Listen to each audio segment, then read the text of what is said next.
Major ? Vous parliez des corvées qui devenaient folles. Oui. Est-ce que vous pouvez développer un Oui, petit peu, s'il vous plaît? oui.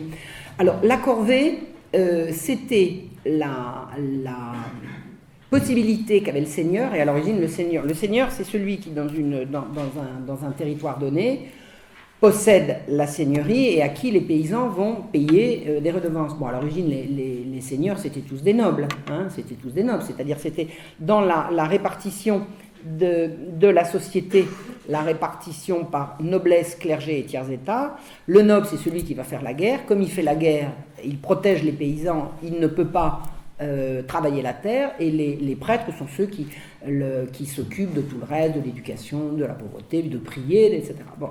Donc le seigneur à l'origine, c'est le noble, c'est celui qui fait la guerre. Et puis, le temps passant, les seigneuries ont pu être vendues à des bourgeois. Bon. Et les bourgeois, c'était des gens qui rachetaient une seigneurie et à qui on devait les redevances précédentes. Quand un certain nombre de seigneuries, alors, je ne dis pas que c'est que les bourgeois qui ont pu faire ça, les nobles ont certainement pu le faire, mais des habitudes ont été prises de considérer comme corvéables des gens qui leur devaient, les paysans leur devaient la corvée sous forme de tant de jours par an pour faire des routes. On va en profiter pour, tenez, j'ai besoin de tant de paysans, je déménage, j'ai besoin de tant d'ouvriers pour me déménager. Ils finissaient, il y a eu des abus de la corvée absolument ahurissants. Des seigneurs se sont amusés à utiliser la corvée pour leur bien-être personnel. Et c'était pas l'usage, c'était pas ça. Le principe de la corvée, ça va être de...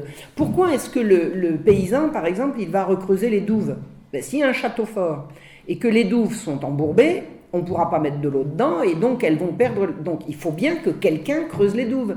C'est pas le seigneur qui va à la guerre qui va le faire, ça va être le paysan, ça va faire partie du travail qu'il va fournir. Mais quand il n'y a plus de douves, quand le seigneur n'est pas là, pourquoi est-ce que le paysan va continuer d'assurer des jours de corvée, le paysan ? Il dit non. Il dit on vous devait ça en échange de votre protection militaire, vous n'êtes jamais là, on ne vous doit rien. Or, à partir du moment où le droit était écrit, où ça avait été organisé comme ça, le seigneur disait vous nous devez la corvée, les paysans disaient non, allez vous faire voir. Et il y avait vraiment des guerres comme ça entre les communautés paysannes et les gros propriétaires et les seigneurs sur un certain nombre de droits que les uns considéraient tomber en désuétude et que les autres voulaient continuer de faire valoir. Je pense que la corvée, concernant très précisément les routes, c'est quelque chose qui a été supprimé par Turgot, même quand elle était justifiée, puisqu'il les a remplacés par les ateliers de charité. Mais la corvée est devenue folle, c'est-à-dire au bon vouloir du seigneur qui en profitait en disant tenez, j'ai besoin de tant d'hommes pour ça, j'ai besoin de tant de chevaux, il allait chez le paysan, il prenait les chevaux. Enfin, il y a eu des abus absolument insensés. Mais ça faisait partie des doléances des gens. Hein. Les paysans, ils savaient très très bien ce qu'ils voulaient, ce qu'ils ne voulaient pas, et ils savaient bien se bagarrer. Les paysans sont toujours bagarrés, ils sont toujours bagarrés pour leurs droits. Mais voilà, les corvées devenues folles, c'est la corvée qui n'est plus justifiée par sa raison d'être d'origine. Voilà. Et ça, mais Turgot n'a pas supprimé les abus de la corvée, il a supprimé la corvée tout court. Voilà. Mais il l'a remplacé par un impôt, alors excusez-moi, mais préférez donner 3 jours de... Vous savez, les paysans en hiver, ils avaient beaucoup moins de travaux dans les champs. Bon, c'est là qu'ils en profitaient pour faire le reste. On n'allait pas chercher... Dans le système de corvée bien compris, on ne fait pas les routes au moment de la moisson. Hein. Ça, c'est clair. Hein. C'est l'un ou c'est l'autre. Mais quand le seigneur abuse, il dit bon, moi j'ai besoin de ça, et les paysans, alors, ils étaient à cran. À la veille de la Révolution française, ne croyez pas, la paysannerie était à cran, ça c'est sûr. À cran. Oui. Bonjour Madame Silo, Bonjour. Vous contribuez largement à la prise de conscience actuelle, donc on tient à vous en remercier. Merci. Je voulais savoir en fait les physiocrates et les économistes de l'époque, est-ce qu'ils pensaient foncièrement faire le bien, ou est-ce qu'ils étaient approchés déjà à l'époque par des sortes de lobbies financiers, marchands, anglais? Approchés par les lobbies, oui, bien sûr. Approchés par les lobbies, bien sûr. Est-ce qu'il pensait foncièrement faire le bien ? Je pense que, pour prendre l'exemple de Turgot, je pense que c'était un authentique fanatique. C'est-à-dire que c'est pas quelqu'un qui s'est enrichi, alors c'est pas le cas de Voltaire. Hein. Voltaire, alors lui, il disait qu'il faisait le bien, mais il savait très bien qu'il s'enrichissait, alors que Turgot ne s'est pas, lui, enrichi. Mais c'est clair qu'il y a un lobby qui se constitue à l'époque, c'est clair. C'est le lobby de la finance, c'est le lobby des financiers. Les financiers ont approché Louis XV, parce que c'est quand même, ça part de l'encyclopédie, bon, ça remonte beaucoup plus loin, mais enfin si on veut établir un tournant, c'est au moment de l'encyclopédie. Le moment de l'encyclopédie, c'est le moment où la marquise de Pompadour prend tout son ascendant sur le roi Louis XV. La marquise de Pompadour, elle est fille d'un milieu parti de rien et qui monte dans la finance. Ce sont des gens qui ont réussi à se faire de l'argent dans les fournitures de guerre et qui, après avoir vendu des fournitures de guerre pour faire de l'argent, ont vendu de l'argent pour avoir de l'argent, loué de l'argent pour avoir de l'argent. Il y a constitution d'un lobby effectivement financier qui prend de l'importance, et les physiocrates sont reçus dans les salons de Madame de Pompadour. C'est clair, c'est clair. Madame de Pompadour reçoit dans son entresol à Versailles toute la bande des encyclopédistes. Donc, je ne peux pas répondre très clairement à ce que vous dites, dans ce sens que ça dépend qui. Je pense que Diderot était sincère. Diderot était sincère. Mais Diderot, il avait la belle vie, hein. Il avait un bon salaire d'assuré avec son encyclopédie, il fréquentait tout le monde. Il avait la belle vie, c'était un homme éminemment sympathique, Diderot. C'était ni un méchant, ni un rapia, c'était un bon vivant, qui avait un métier qu'il passionnait et tout. Et quand il a vu les résultats du libéralisme économique qu'il avait largement promu par son encyclopédie, il a hurlé en disant « Mais c'est une horreur, arrêtez ça !» et tout. Donc il n'était pas... Si on dit les gentils et les méchants, bon, on va considérer que c'est drôle, on va mettre des guillemets. Hein. Il ne faisait pas partie des méchants, disons, mais il a fait du mal. Il a fait du mal. Turgot, je pense que c'est vraiment un froid fanatique. Je déteste ce type-là. Alors que je n'ai pas de détestation pour Diderot. Ben, Diderot a fait du mal aussi. Hein. Diderot a fait du mal aussi. Diderot, il a promu des types absolument impossibles. Mais par... vous savez, le mépris du peuple, ça se porte bien. Le peuple, de toute façon, c'est les autres, c'est loin, on ne les voit pas. Ce sont des gens des villes. Le peuple, à l'époque, c'est qui? C'est la paysannerie. Ces gens, ils ne les voient jamais. Ils aperçoivent de loin un paysan quand il passe en voiture, ils ne savent pas ce que c'est. Mais la France, elle est paysanne, la France, elle travaille. La France, ce n'est pas ces gens-là. Mais eux ont eu l'oreille de la royauté par l'intermédiaire de la Pompadour. Et ça, c'est gravissime. C'est gravissime. Et le roi s'est laissé influencer à ça. Mais le roi Louis XV, finalement, a réagi, mais il a réagi, c'était trop tard. Vous savez, quand vous perdez de votre autorité petit à petit, pour faire un brusque retour en arrière. Et je pense que Louis XV, quand il a supprimé les parlements en 1770, je pense qu'il a fait un salutaire coup de majesté, mais il n'avait plus que 4 ans à vivre. Mais la noblesse, on sait qu'une grande partie de la noblesse était encore en France répartie. Ça dépend où. Ça dépend où. Une partie était à Versailles, mais le reste était réparti sur la France. Pourquoi il n'y a pas eu de soulèvement, il n'y a pas eu des... comme il y a pu avoir en Vendée. Ah ben voilà, le propre de la Vendée, c'est que la noblesse était restée présente. C'est ça qui a justifié. C'est ça qui a justifié que la noblesse et la paysannerie ont fait l'alliance contre la Révolution. C'est qu'en Vendée, d'après ce que j'ai entendu, d'après ce que j'ai lu plus exactement, la noblesse était restée. Il faisait bon vivre en Vendée. Je pense que c'était vraiment un pays riche de très bonne production, un beau bocage. Enfin, c'est vraiment une région qu'on n'avait pas envie de quitter. Et effectivement, les régions où la noblesse avait déserté, où elle avait été remplacée, vous savez, la nature en horreur du vide, hein, où les bourgeois avaient remplacé les nobles, la cassure s'est faite. La cassure s'est faite et elle n'a pas pu être réparée. Est-ce que j'ai répondu à votre question? Est-ce que j'ai pris j'ai fait trop de digressions? Souvent je pars comme ça, puis après j'arrive plus à retrouver l'origine. Non, le lobby financier s'est vraiment constitué à ce moment-là. Oui. Ouais. Mais je pense que Necker, avec ses grands airs de type qui ne voulait pas... Necker, il était contre le libéralisme, il n'était pas contre le capitalisme. Hein. Pas croire, un banquier... C'est... Indépendamment des Anglais ou bien en lien avec... Ah ben les Anglais étaient derrière, ça me semble évident. Voltaire, en pleine guerre de 7 ans, la guerre de 7 ans, elle se termine en 1763. Alors c'est intéressant parce que la première expérience libérale, elle suit la défaite de la France contre l'Angleterre en 1763. Il y a un tournant. 1763, c'est vraiment une date clé. C'est fin de la guerre de 7 ans, la France la perd. Réhabilitation, lancement par Voltaire de l'affaire Calas. Les protestants sont martyrisés en France, et derrière c'est la banque protestante qui finance et c'est la fin des jésuites. Les jésuites étaient l'organisation influente, très influente et très forte, qui était susceptible de faire barrage à la montée libérale. Donc la première chose à faire, c'était de se débarrasser des jésuites. Et c'est chose faite en 1763. Et Voltaire a eu ce truc sarcastique, les jésuites sont plus là, la voie est libre, on peut y aller. Et la voie est libre, c'est ça qui s'est passé. C'est ça qui s'est passé. Donc les lobbies sont constitués à ce moment-là. Et les lobbies financiers, oui, avec l'Angleterre en sous-main, je ne connais pas les détails, mais de toute évidence. Vous avez vu ce qu'il disait Condorcet? On se croirait en Angleterre. L'Angleterre, c'est beau. Mais pour des gens de son milieu, oui. Mais moi, j'ai lu des livres sur l'Angleterre au XVIIIe siècle où on trouvait des gens pendus dans les rues de Londres. Pendus de misère. Parce que vous savez, quand vous savez que vous ne sortirez pas de la misère, une mort prompte, c'est plus souhaitable que la lampe d'échéance de voir ses enfants mourir de faim et tout. C'est la grande révolution anglaise, c'est une révolution libérale. C'était une révolution pour l'argent. Et le royaume de France résistait. Donc il fallait se débarrasser de... Les jésuites auraient pu vraiment... ils avaient les moyens intellectuels, ils savaient résister au niveau des arguments. Argument contre argument, ils étaient très bons, on se débarrassait d'eux. Et là, c'est là que Voltaire a dit « la voie est libre ». Et il avait raison. La voie était libre. C'est tout ce que j'en sais. L'apparition du lobby protestant, c'est quelque chose qui commence à m'apparaître. Hein, depuis que j'ai étudié un peu l'affaire Calas, j'en parle dans mon livre sur Voltaire, une imposture au service des puissants. Vraiment, l'affaire Calas, c'est le lobby protestant. Les protestants ont quitté le royaume de France sous Louis XIV, mais c'était il n'y a pas longtemps, et puis ils sont pas loin, ils sont à Genève. Donc ils veulent rentrer.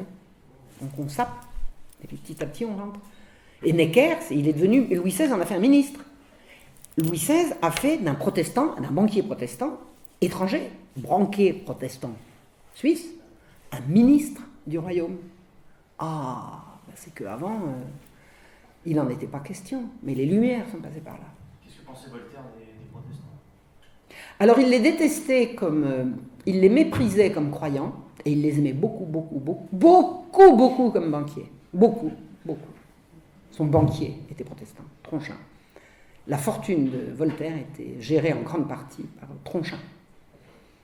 Et il aimait beaucoup ces protestants-là. Il n'avait que mépris pour les gens, pour le protestant pieux qui vous savez, qui se bat contre vents et marées pour conserver sa foi. Alors là, allons donc. Mais un banquier protestant, c'est quand même quelqu'un de bien, quoi. Et alors, Voltaire, il disait à propos des protestants, il est nécessaire que une nation protestante ait X% de plus de biens parce qu'il calculait le nombre de jours de fêtes qu'il y avait dans une année catholique et le nombre de jours de fêtes qu'il y avait dans une année protestante. Il y en avait infiniment moins. Parce que les catholiques, il y avait toujours la Saint-Truc et la Saint-Machin pour que les gens en profitent pour faire la fête. Et ça, pour Voltaire, c'était de la fainéantise. Pendant que les gens font la fête, ils produisent pas... Alors que les protestants ont supprimé toutes les fêtes mariales, etc., chez eux, il y a beaucoup moins de fêtes, donc les gens travaillent plus. Donc ils faisaient un calcul comme ça. Une nation protestante est tant de pourcents plus riche qu'une nation catholique. Bon, à votre avis, qu'est-ce qu'ils préféraient? Il a voulu écraser l'infâme comme religion catholique, mais il n'a pas voulu écraser l'infâme comme religion protestante. Non.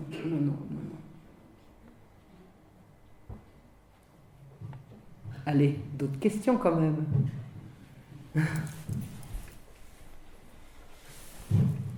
Bonjour. Bonjour. Est-ce que vous pourriez nous dire un mot sur la disgrâce de Turgot? Non, mal. Louis XVI a... Il y a eu un énorme livre qui a été écrit par Edgar Faure sur la disgrâce de Turgot. Je l'ai parcouru, je m'en suis servi, mais je n'ai pas été jusqu'au bout, donc je ne veux pas dire des bêtises. Louis XVI a fini par comprendre que ça ne pouvait pas se faire avec Turgot. Il est revenu en arrière. Donc il est revenu à la police des grains, il est revenu à la corporation. Malheureusement, quand Louis XVI est revenu en arrière, il y avait des choses qui étaient irréversibles. Par exemple, les corporations telles qu'elles avaient été avant n'ont pas pu être rétablies. Donc on a établi une autre forme de corporation. Le ver était dans le fruit dès les premières réformes contre les corporations, parce que la maîtrise était acquise par apprentissage et par chef-d'œuvre dans l'ancien système. Une fois qu'on a supprimé l'apprentissage et les chefs-d'œuvre, on a pu devenir maître en payant, et quand on a rétabli la corporation, l'apprentissage et le chef-d'œuvre avaient été totalement dévalorisés, dépréciés, et l'argent était rentré dans l'argument financier était entré dans les corporations. C'était quelque chose de quasiment... c'était brisé, c'était cassé, quoi. Donc le passage de Turgot a fait un mal irréversible. Alors je dis un mal du point de vue des ouvriers, hein, parce que les patrons qui voulaient employer des ouvriers non spécialisés et les payer avec des cailloux, eux ils étaient contents, hein, de la réforme. Mais les ouvriers incorporés ont beaucoup perdu à ce moment-là, et le passage de Turgot, même quand Turgot a été disgracié, même quand il a rendu, au bout de 2 ans, c'est en 76 hein, il est arrivé en 74, il a été renvoyé en 76, même quand il est parti, le mal a été fait sur beaucoup de choses. Beaucoup de choses. Donc il a été remplacé, alors il y a eu Necker, mais avant Necker il y en a eu un autre, excusez-moi, mais alors là sous le coup de l'émotion, il ne faut pas me demander, il y a des références, si je vous les dis comme ça je vais dire des bêtises, j'ai tout ça dans mes tablettes, mais je ne peux pas vous le dire maintenant. Turgot a été renvoyé, tout le monde s'est fichu de lui, il est parti s'installer à la campagne, il souffrait de gouttes, il était très malade, il a fini par mourir, et quand il a été disgracié, Voltaire a pleuré, que c'était la fin du monde, que c'était tellement horrible, c'était épouvantable, lui qui croyait que ça y est, le bien était tombé, il allait mourir en voyant l'horreur et l'épouvante de voir reculer les mesures libérales, enfin bon, voilà comment ça s'est passé. Il y a eu beaucoup de gens pour se réjouir de la fin de Turgot, et il y a eu un téléfilm qui est passé il y a quelque temps... du temps que je regardais encore la télé, ce qui n'est plus le cas depuis 3 ans, donc c'était avant, il y avait un téléfilm qui était passé qui disait à propos de Louis XVI, je crois que c'était L'homme qui ne voulait pas être roi, où on présente Turgot comme l'homme de réformes généreuses et qui a été empêché de faire ses réformes par les vilains nobles, les vilains privilégiés et tout, et on voit tous ces gens qui se gaussent et qui rigolent de Turgot et qui applaudissent quand il a été disgracié. Bon, alors, nonobstant le côté ridicule de ce truc-là, il faut quand même reconnaître que quand Turgot a été disgracié, il y a énormément de gens qui ont applaudi en disant que c'était un fou, un fanatique, et qu'il avait mis le pays à feu et à sang, et que ça suffisait comme ça, quoi. Donc c'est vrai que parmi les gens de cour, il y en a beaucoup qui ont applaudi, mais ne croyez pas, il y avait également parmi les gens de cour des gens qui étaient tout à fait susceptibles de désirer s'enrichir par des réformes libérales. Il suffisait d'être propriétaire de terre et d'accepter de faire suer le burnou, quoi, hein. D'accepter de faire travailler les gens en les payant avec des cailloux, et surtout de pouvoir posséder la denrée de base, l'or d'un royaume, c'est d'abord le blé, puisque c'est ça qui va nourrir la population. La perspective de pouvoir posséder le blé, le grain, la subsistance, et de pouvoir le vendre au prix qu'on veut et où on veut, il y a énormément de gens que ça avait intéressé. Mais ne vous inquiétez pas, il n'avait pas longtemps à attendre, puisque 1789, dès l'été 89, la libre circulation des grains a été instaurée immédiatement. Et la loi martiale dans la foulée.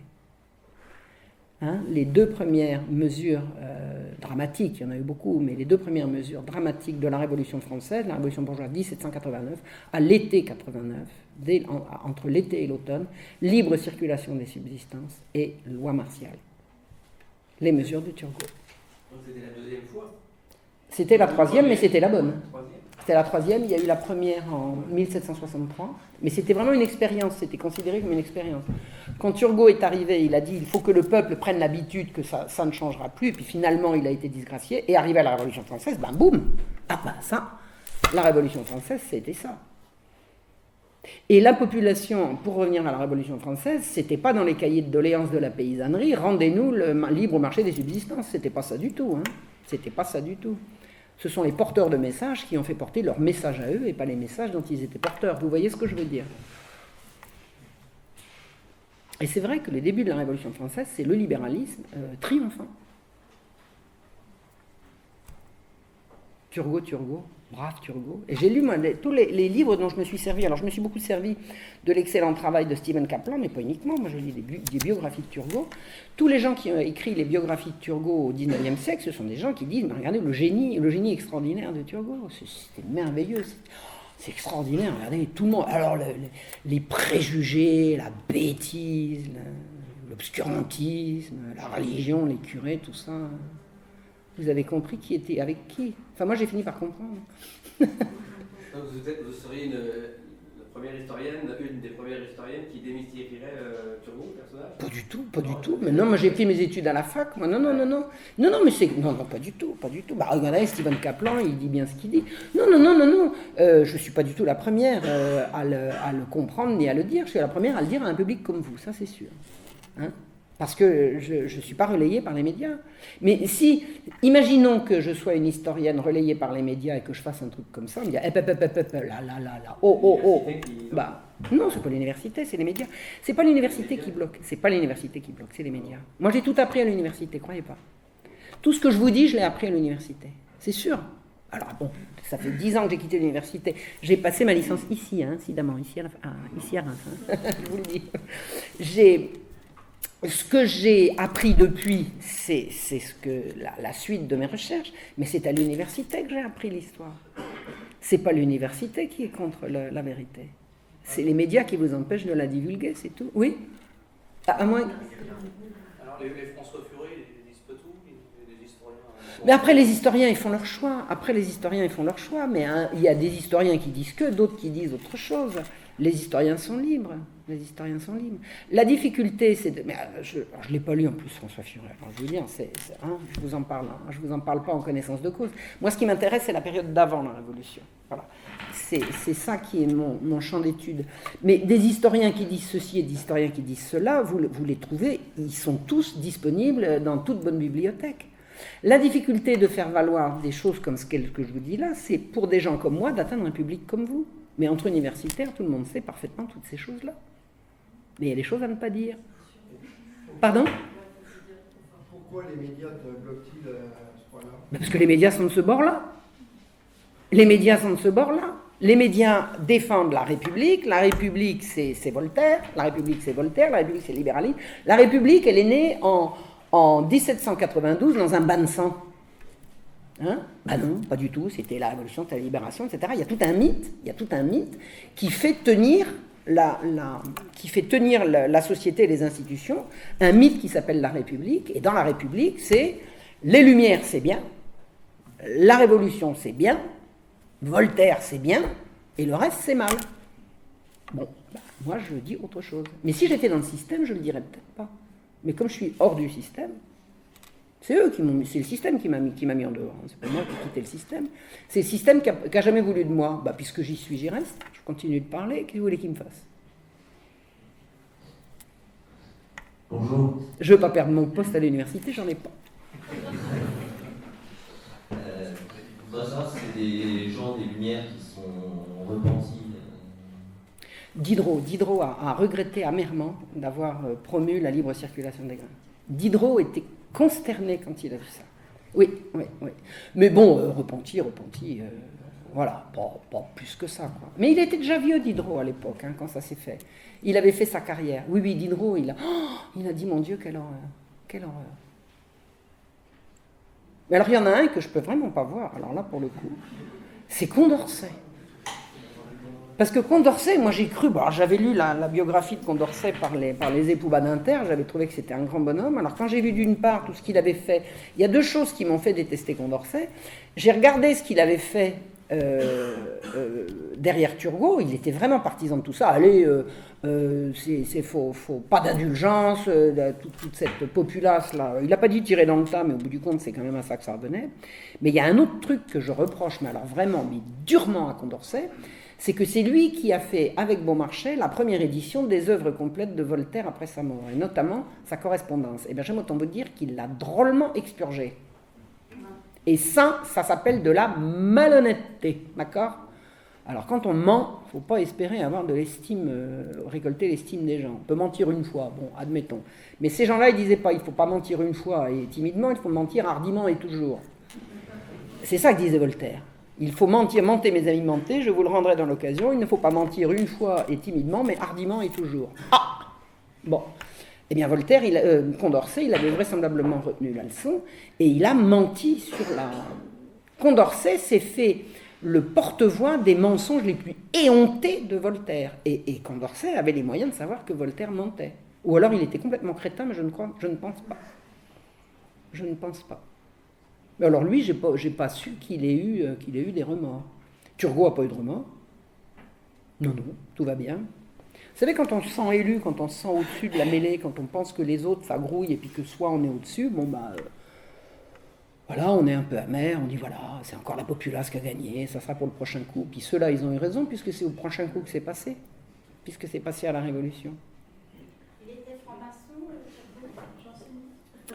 Alors, janséniste, il était d'un milieu parlementaire, non, il n'était pas janséniste, il était d'un milieu parlementaire qui était quand même assez jansénisant, donc c'était un peu une ambiance. Est-ce que Turgot était franc-maçon? Je n'en sais rien. Je n'en sais rien. C'était la mentalité, c'était l'état d'esprit. Je ne sais pas, faudrait vérifier ça. Alors c'est rigolo parce que tout le monde me dit, et les francs-maçons et les francs-maçons. Honnêtement, je ne me suis pas intéressé à cet aspect-là des choses. Mais il y a des gens qui font ça très bien, qui disent machin, franc-maçon, machin, franc-maçon. Alors je sais par exemple que Voltaire a été franc-maçon 15 jours avant sa mort. On ne peut pas dire que ça ait influencé toute son œuvre, eh bien si quand même, parce qu'il a été initié 15 jours avant sa mort, parce qu'il était franc-maçon sans avoir besoin d'être initié, je veux dire, il développait toute son idéologie, c'était quand même l'idéologie franc-maçon. Toutes ses relations avec Frédéric de Prusse, tout ça c'était de la franc-maçonnerie. En plus de ça, Voltaire et ses petits camarades, ils s'appelaient entre eux les frères. Frère machin, frère truc, frère Diderot, frère Condorcet, frère machin, frère d'Alembert, frère Frédéric. Bon, ça va, on a compris, hein, c'était pas les frères au couvent, hein. Donc voilà, est-ce que Turgot était franc-maçon? Je ne sais pas. Je ne sais pas. Faudrait chercher. Ça doit être assez facile à trouver. Et Condorcet. Est-ce que Condorcet était franc-maçon? Ah, bonne question. Pardon? Sans doute. De toute façon, s'ils n'étaient pas francs-maçons, ils n'en étaient pas loin. Hein. Ils n'en étaient pas loin, parce que toute l'idéologie franc-maçon, à cette époque-là, c'est là-dessus. C'est là-dessus que ça tourne. Hein, on va remplacer la morale chrétienne par une morale nouvelle. Nouvelle, c'est quoi? C'est les valeurs chrétiennes. Vous savez, liberté, égalité, fraternité, c'est éminemment franc-maçon. Bah oui, mais avant, c'était catholique. Parce que les hommes sont libres devant Dieu, sont égaux devant Dieu et sont frères. Ah, ça c'est éminemment chrétien. Et la séparation de l'Église et de l'État, c'est-à-dire la laïcité, c'est Jésus qui a dit rendez à César ce qui est à César et à Dieu ce qui est à Dieu. Donc la franc-maçonnerie, ce sont les valeurs chrétiennes, mais remises à la sauce marchand, en fait. Ces gens-là sont des marchands. S'ils ne sont pas marchands, ils protègent les marchands.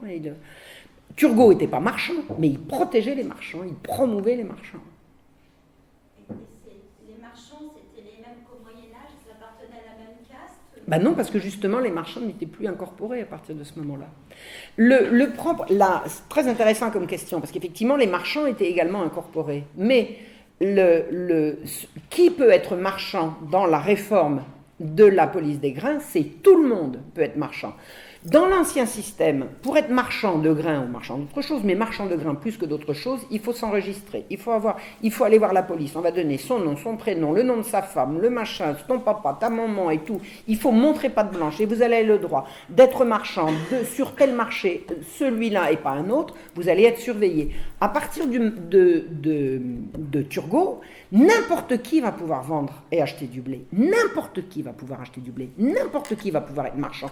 Tout le monde peut être marchand. C'est vraiment la révolution marchande.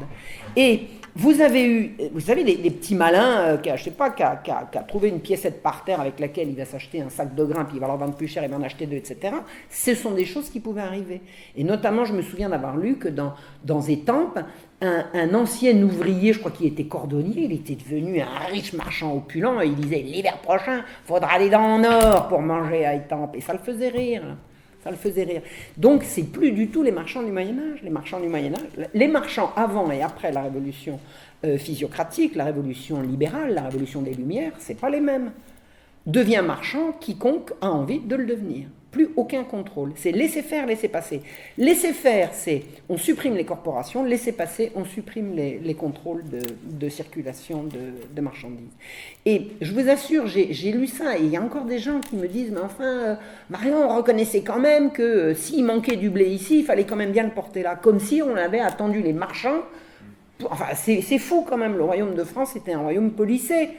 On sait bien que quand il y avait un manque de blé quelque part, il fallait impérativement, toutes affaires cessantes, le faire passer. Mais c'est pas une raison, parce qu'on manque du blé ici, qu'on va laisser faire, là, les intérêts privés des marchands.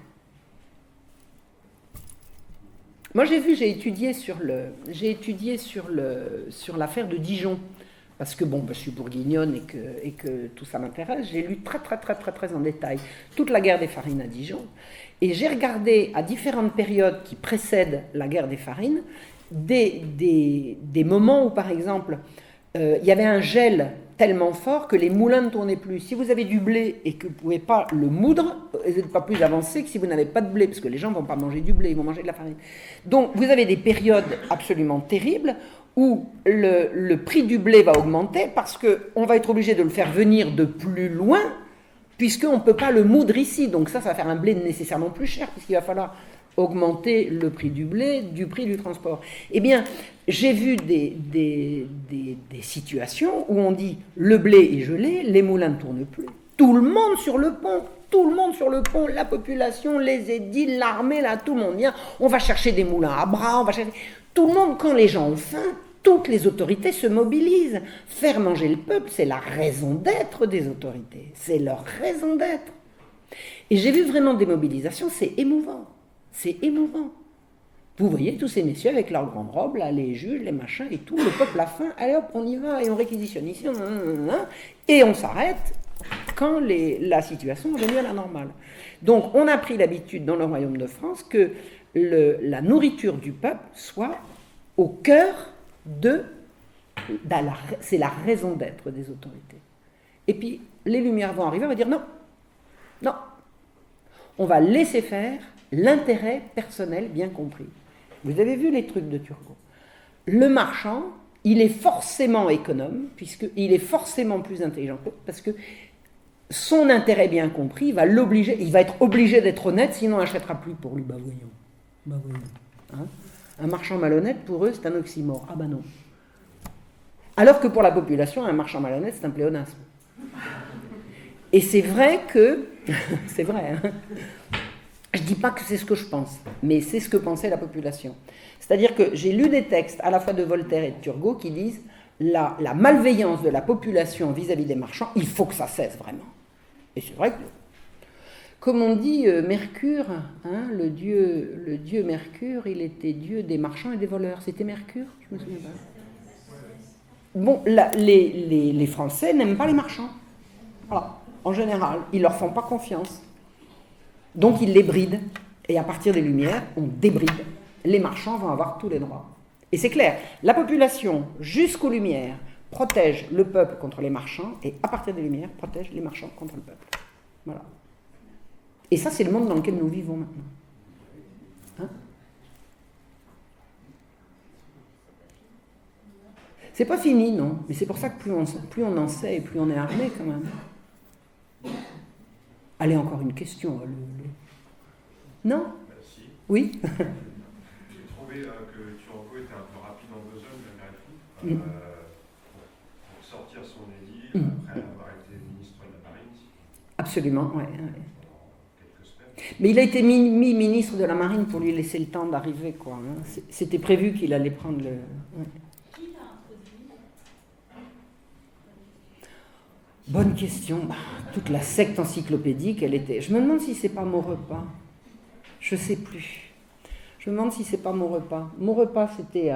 il avait été le plus jeune ministre de Louis XIV, je crois, ou de Louis XV, et il est devenu le plus vieux après. Il a fait toute ça.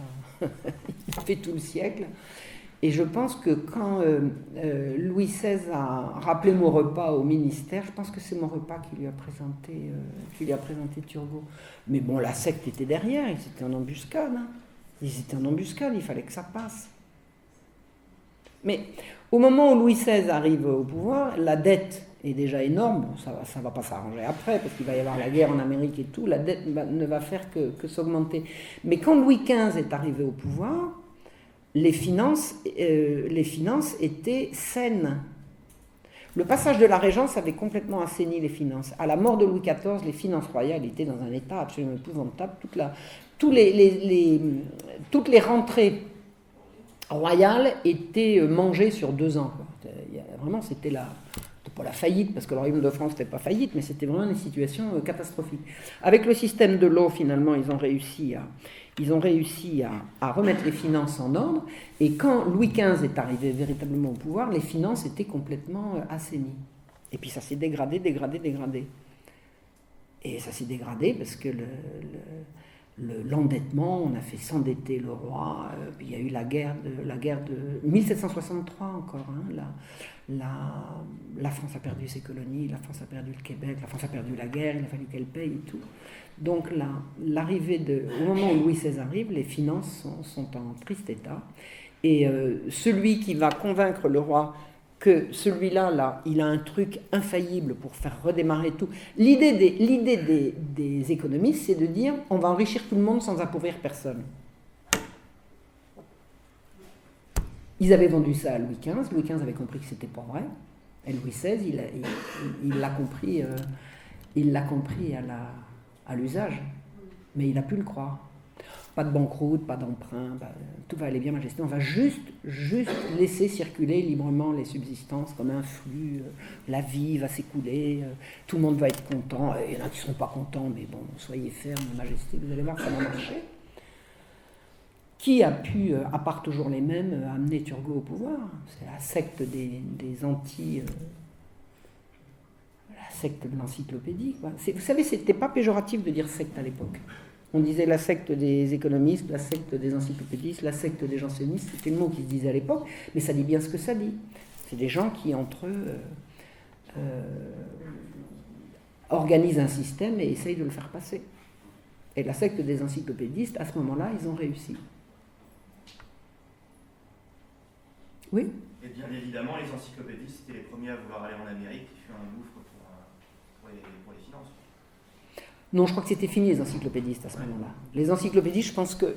Alors, je dis peut-être une bêtise, il me semble qu'à la chute de Turgot, les encyclopédistes, on ne les entend plus. Mais oui, alors après, ceux qui ont poussé à aller faire la guerre en Amérique, j'ai pas regardé ça de très près, mais ça semble évident que ce sont les gens qui ont de l'argent à se faire avec, ça c'est certain. C'est certain. De toute façon, tout ce qui pousse le royaume à s'endetter fait le jeu des capitalistes. Parce qu'au bout du compte, c'est le mot que je n'ai pas employé, mais c'est capitalisme. C'est ça dont il s'agit. C'est ça dont il s'agit. C'est le capitalisme qu'on met en place comme système à la fois économique mais politique. Laisser faire, laisser passer, c'est une injonction politique. Mais la façon de procéder, c'est de l'économie. Et c'est contraire à tout l'esprit de la royauté, c'est contraire au catholicisme, c'est contraire à la tradition française. Voilà. Et c'est là que s'est joué le tournant. Mais j'ai l'impression, enfin je ne sais pas ce que vous en pensez, j'ai l'impression que cette espèce d'arnaque, ça commence à se craqueler dans le public, quoi. Les gens sont quand même de moins en moins dupes sur ce qu'a été la grande Révolution française et les valeurs de la République. Ou alors est-ce que je vois Paris, est-ce que je vois les choses à ma fenêtre? Je ne sais pas. J'ai l'impression quand même que ça se craquelle un peu, non? Pardon? Il y a encore du travail. Ah non, mais ça, alors là, c'est sûr. Il y a encore du boulot. Il y a encore du boulot. Mais ne serait-ce que, vous savez, le travail à faire, c'est également de regarder ce qui s'est passé véritablement à la Révolution française. Mais c'est un tel gouffre, la Révolution française, c'est tellement énorme. Il y a tellement de choses qui se sont passées. C'est une dizaine d'années d'une richesse. C'est absolument énorme. Mais il y a des choses à aller voir du côté de la Révolution française. Il y a vraiment des vérités à rétablir, quoi. Moi, j'ai grandi dans un pays qui m'a dit que la Révolution française, le peuple s'est soulevé contre les abus du roi. Bon, d'accord. Bon. Et ensuite, il s'est libéré. Ah, il s'est libéré de quoi? C'est vrai, quand j'étais petit, je disais le peuple s'est libéré. J'ai appris ça à l'école communale. Hein. Le peuple s'est libéré, vive la Révolution, puis après on nous montre des images. Moi j'avais des grands tableaux avec des images comme ça au mur, où on nous montrait la Révolution, la prise de la Bastille, les gens avec les trucs de la liberté, et puis tout le monde est content. Et puis l'image suivante, on voit des enfants dans les mines, des gens dans les fabriques. Oh, mais c'est absolument horrible le 19e siècle. Mais il n'y a pas de rapport avec la Révolution. Il n'y a aucun rapport. Les gens sombrent, ils se libèrent, ensuite ils sombrent dans une misère atroce et il n'y a aucun rapport entre l'un et l'autre.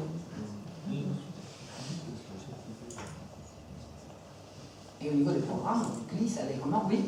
Est-ce que donc, si vous vous sentez de moins en moins républicaine et que vous avez notamment dévié de la République, est-ce que vous vous sentez de plus en plus monarchiste? Non, monarchiste, non. Non. Je ne peux pas dire que je me sens monarchiste. Alors j'ai de plus en plus de respect pour ces gens, d'abord parce que j'estime que ce sont les monarchistes. J'ai commencé à les rencontrer il n'y a pas très longtemps. ce sont vraiment des gens qui tirent les choses vers le haut. Vraiment, ce sont des gens pour qui j'ai infiniment de respect.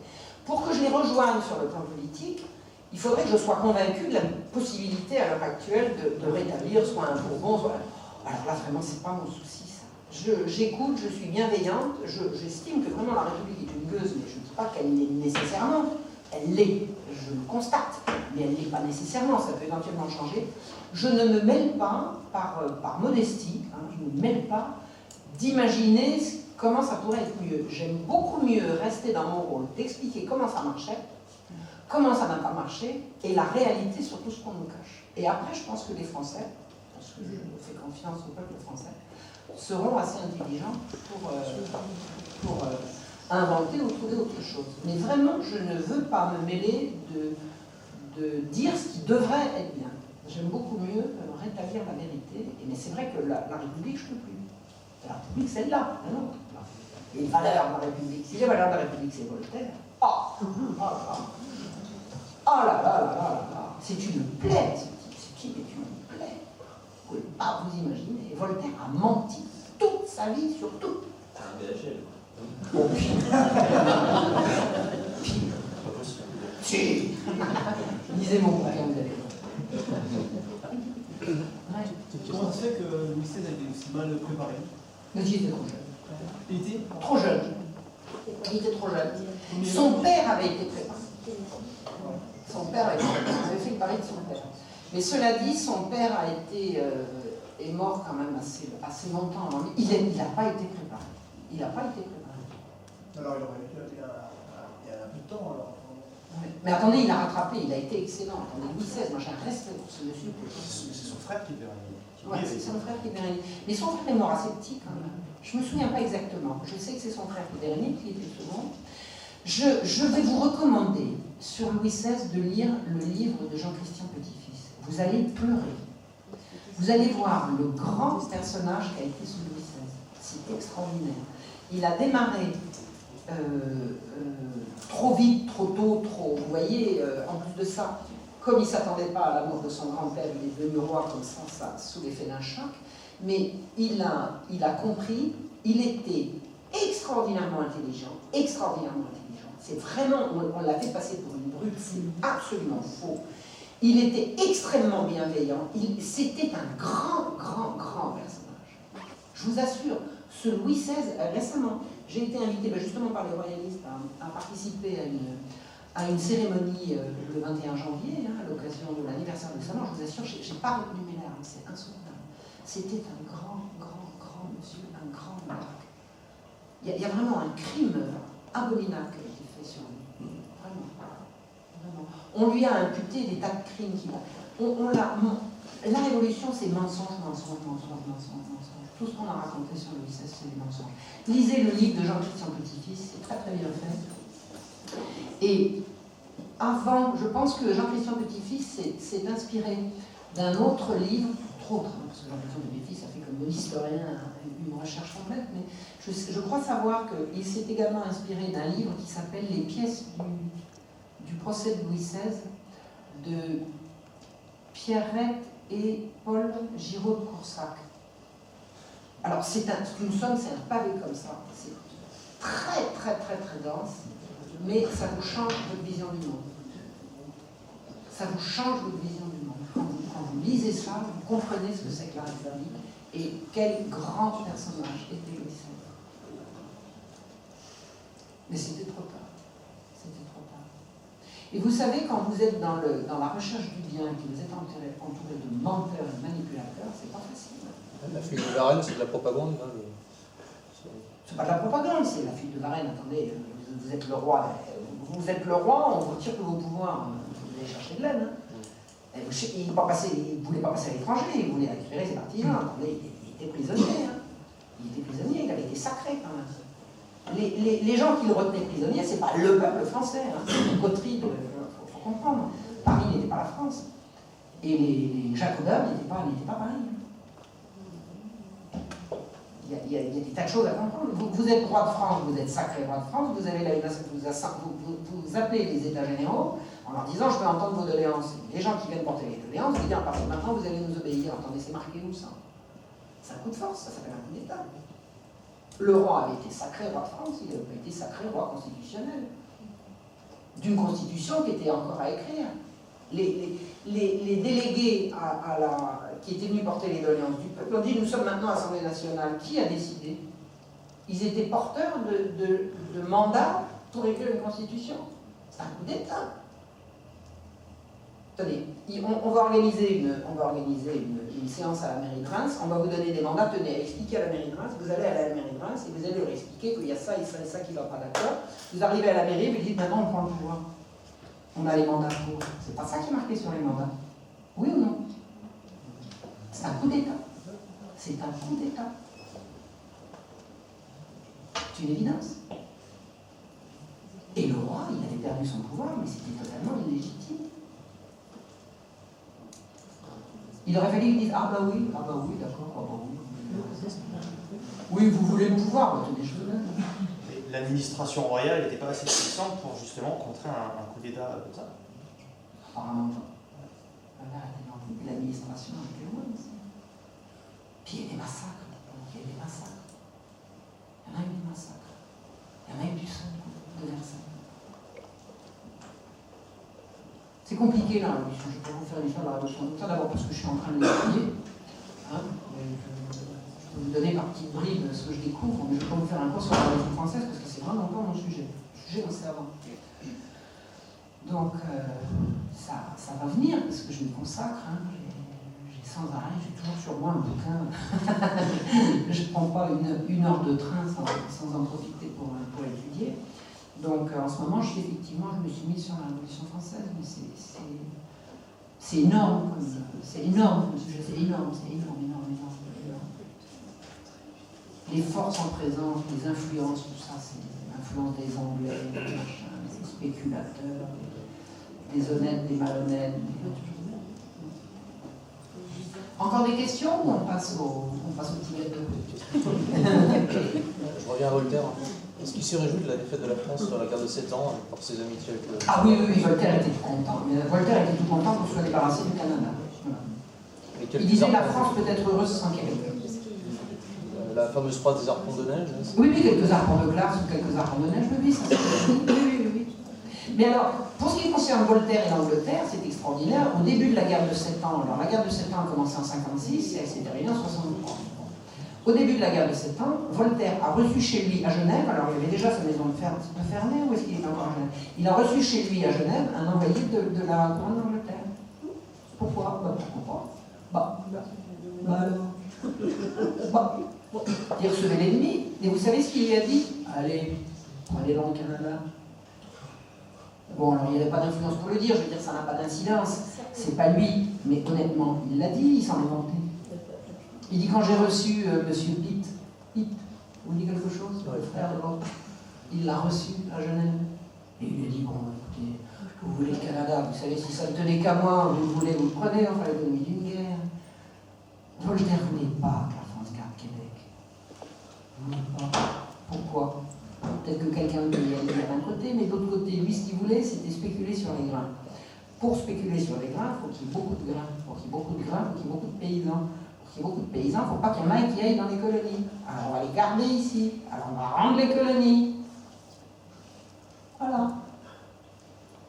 Voltaire avait toujours une morale très élevée qui se... Combien ça rapporte? Non, ça c'était sa morale à lui. Pour les autres, c'était les grands principes. Ça, les grands principes, c'était pour la galerie. Mais entre lui et les gens bien, c'était combien ça rapporte. On arrête là? Ou on continue? Alors on arrête. Je vous remercie.